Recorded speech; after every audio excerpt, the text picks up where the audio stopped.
I mean, it's not my first company, so that's why I decided at the very beginning to invest in people, right? So basically, I think only first-time founders make the mistake of not investing in people from the very beginning, right? You can have a great idea, you can be at exactly the right point in time, but if you don't build the right team, you're gonna get nowhere, right? So it's all around the people, especially in the very beginning, right? So even when I did not have an HR department at the very beginning, I had HR experts outside of the company that I would ask for advice on key hires at the very beginning, right? But very early on, we built an HR department. And the role of the HR department, of course, has evolved, right? And you're constantly, of course, in this challenge in a hyper-growth company of, expanding very fast while not compromising on the quality of people, right? And, the problem of humans in general is that we are about instant gratification, right? We want things to be very fast. And as a CEO, you have to make sure that you're on the people side are not very fast. On the people side, you make the right decisions. You take time. You don't make hires too fast. You don't decide that a individual essentially makes his probation period without really reflecting on it. All of these things, are the job of the CEO, because people are the most important thing. And today, the role of HR has very much changed from a process perspective to a real partner perspective, right? We have at Wefox an amazing HR department of people that love people, right? And especially in Corona times, our HR department has serviced the entire organization in a extent that I've never seen before. They were not just the partner of the people, they were really friends of the people, and they had an open ear for the worries of the people. They understood very fast that what we're facing is a health crisis, right? Through the pandemic, we're facing an economic crisis, and the result of these things are essentially a mental health crisis. So they understood very early on that what we need to focus on is essentially focus on the mental health of our 600 people. And they have very early on, in the first weeks, even before the lockdown, already started working on a mental health strategy, right? Earlier than any company that I know. And create processes for people to contact other people that listen to them. So first aiders, experts, and then real professionals. And this is really the role of HR. Understanding the situation that the people are in. Understanding what is the impact on an individual that has to take care of 3 children while being expected to do 100% work, right? Understanding all of these situations is a highly strategic element. And this is what HR is today. It's really strategic. And it plays a huge importance in the decisions that we take as an organization. I guess first of all, it's really important to understand that the biggest challenge in today's time is the speed of change, right? As humans, we like stability, right? And as humans, we don't like rapid change, right? But the world that we live in, and Corona in a very short period of time, has caused a lot of change. But that will continue, right? It will not stop. It will just speed up, right? Will unfold the biggest challenges for organizations, which is, how do I teach my people to make change something that they love? how do I make them understand that a day like yesterday is not something good, but something worrisome? And if there's not enough change, something is wrong. So it is really about teaching the individual. And there's no difference between personal and professional life, by the way. That's why I don't see that line. And cope with changes in a much better way. Unfortunately, we're far away from that, but it will be something that will be very important in the next 15 years. Enable individuals to cope with change in a much better way, because it's the constant, right?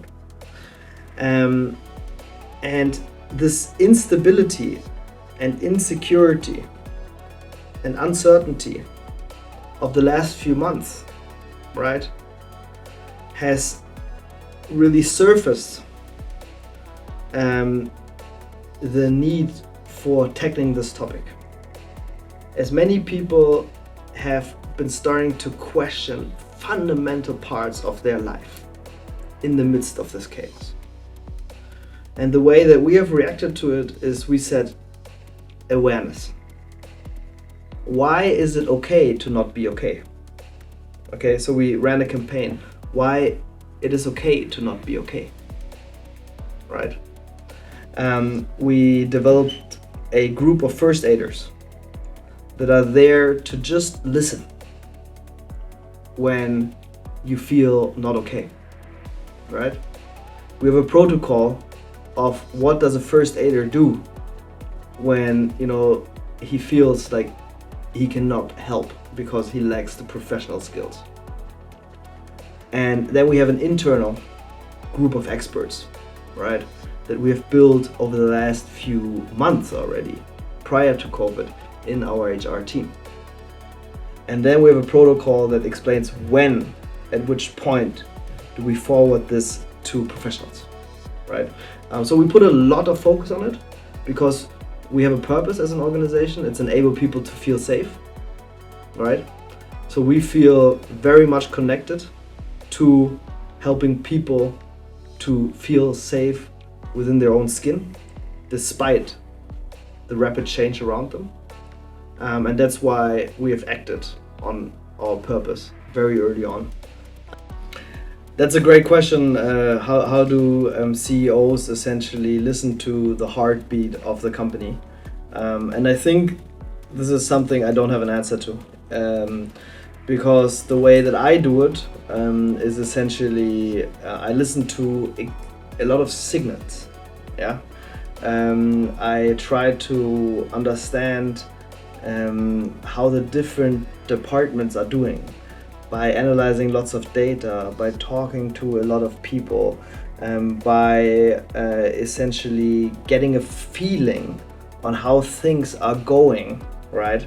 So it's data, maybe 10%, 90% feeling that then I'm trying to validate, right? Is there some toxicity in the organization on this side, right? Is there some confusion maybe in this team, right? Is there someone not living our values somewhere in the organization, right? So it's really, and it's a very lonely task, by the way, right? And it's the job of the CEO. It's listening to a lot of signals, validating your feelings, and then taking harsh measures, right? Because not living according to a set of values that you have created, not living by the culture that you want in your organization is detrimental to the success of the organization, no matter how much this manager or employee essentially creates value for the organization in terms of hitting his metrics, right? So protecting the culture is the job of the CEO. So I think we've received a little bit of a sneak preview into the future of work in the last couple of months. So since we reopened our offices, out of 600 people, only around 50% actually came back in the last few weeks at least once. Only 10% come back every single day. right? So this shows that the trend of really flexible work is not a trend that will go away. It's a trend to stay. So what we have experienced is that the productivity doesn't decrease. We've done very detailed granular studies week by week and know that the productivity has not decreased. In many departments it has even increased. Okay. At the same time, we know that building creative things, it's much easier to be together.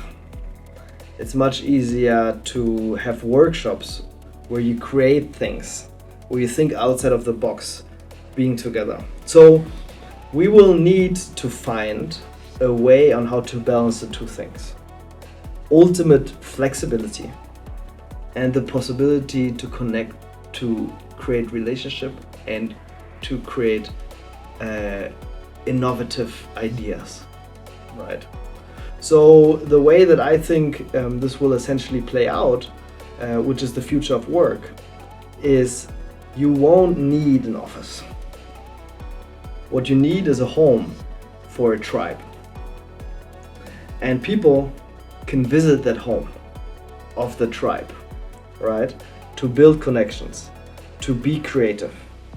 But that's rather extraordinary. It's not the norm, right? So this means actually you can work from anywhere in the world, no matter where, right? Time zone will play a role. So you will actually see in the time zones, right? People will choose the most beautiful places for them personally to live, right?